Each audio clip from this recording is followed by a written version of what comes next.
Hello and welcome to my channel. If you're new here, my name is Sharwin and I do cooking videos and K-drama review videos. So if either of those are your cup of tea, well then go ahead and hit that subscribe button and join my happy community here on YouTube. So today I'm going to do a K-drama review and we're doing the K-drama 39. All right, let's get started.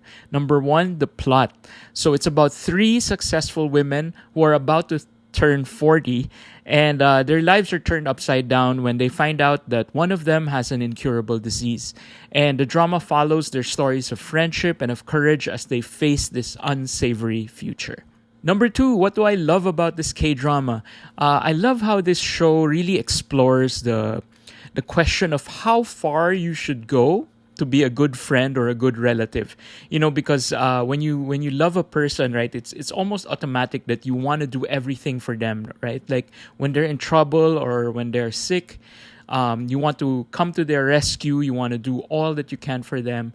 But all they need from you is to support their decisions, right? So this show really examines that question of how far you can go. It's quite an interesting question because oftentimes when we don't check ourselves, we begin to meddle in our friends' lives and we fail to ask if that's what they really want, right? So I love how this show really tackles that question. Number three, let's talk about some members of the cast. So we'll start with Sophia Jun, who plays Mido. And as usual, Sophia Jun just puts in another great performance, balancing being a strong woman who has to show a tough exterior, but is truly caring and vulnerable on the inside.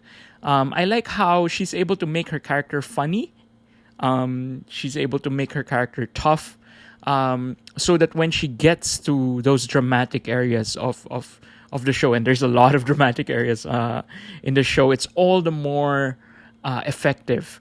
And what else can we expect from Sophia Jun but an A+ performance? Plus, of course, as usual, she's just beautiful. Number four, let's talk about Mido, who plays Jong Chan-young, and another great performance here. So if you're familiar with Mido, she did 2 seasons on Hospital Playlist, and I love her character there, and I love her character here as well. This show's storyline doesn't have too many twists and turns, and it really shines because of their lead's performance, just like Mido. It's difficult to balance a character that is independent, confident, and very dignified, yet is involved in an extramarital relationship, right? And Mido is able to pull it off. So this character sparked a little bit of controversy in Korea because, of course, they feared that the storyline would romanticize extramarital affairs. But I think if you watch the whole series, you'll see how beautifully written this character is and how beautiful the performance of Mido is. And, she goes through this really tough journey with her friends.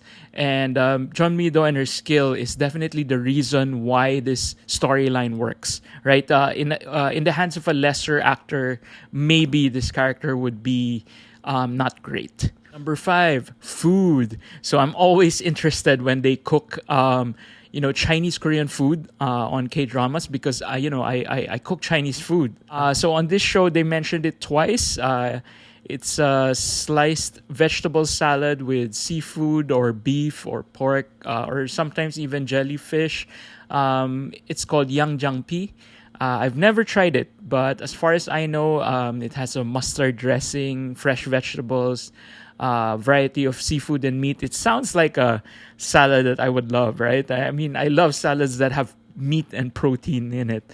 I wonder if any of our local Korean restaurants here make Yang Jang Pi. If they do, I will order it. Number six, fun. So one of the characters is an acting coach. So it's only natural that we get to see a little bit of the acting world in Korea. And there's a short but meaningful cameo from singer Im Si-wan. I think, if I'm not mistaken, he's from the group ZEA or Zea. I'm not sure how to pronounce that. I thought it was especially funny because these very established K-drama actors were all fangirling over Im Si-wan, and I thought it was really funny. It was a nice little funny scene, especially, with the serious issues that this show talks about. It was nice to have this really funny moment. Number 7, Verdict. So this is an emotional and powerful K-drama. The storyline is very, very simple. But the stories between this group of friends, right? How they became friends, how they've kept up their friendship. They're very powerful and very real. And it's not difficult to relate to the characters because I believe we all have similar stories to tell about our friendships, about our family relationships. And what I also like about this show is it tackles the issue of adoption and the stigma that it still carries, not just in Korea, but here in the Philippines as well, and in many other Asian countries. It's time we really talk about adoption and why there's still a stigma around it. And this show does go deep into that, and I appreciate that. Number 8, Rating. So this is for expert viewing only. So I very rarely recommend a K-drama for expert viewing only, but this one is this is not for a beginner. There are no action scenes. There are no twists and turns to keep the viewer in suspense. In fact, the incurable disease issue is almost revealed in the first or second episode, right? So, there's really no spoilers. But I still recommend it because it is a beautiful story filled with powerful performances. And just make sure to prepare yourself and the tissues, right? Or maybe watch more K-dramas for beginners first, and then come back to this. But definitely come back for this or you'll miss out. All right, there you go. That is my review of the K-drama 39. Let me know in the comment section how you felt about this K-drama. Did you have issues with the extramarital affair, or did you have issues with the fact that they pretty much told us who was gonna die like in the first or second episode? In the meantime, I want to remind you guys to check out my book, The Gospel of Food. It's going to be available in National Bookstore and in Shopee and Lazada and AnvilPublishing.com if you're in the Philippines. And if you're outside of the Philippines, just look for The Gospel of Food on your favorite ebook platforms and you can get it as an ebook. All right, there you go, guys. That is my review of the K-drama 39. Let me know in the comment section which other K-dramas you want me to review. In the meantime, you can watch my other videos right now.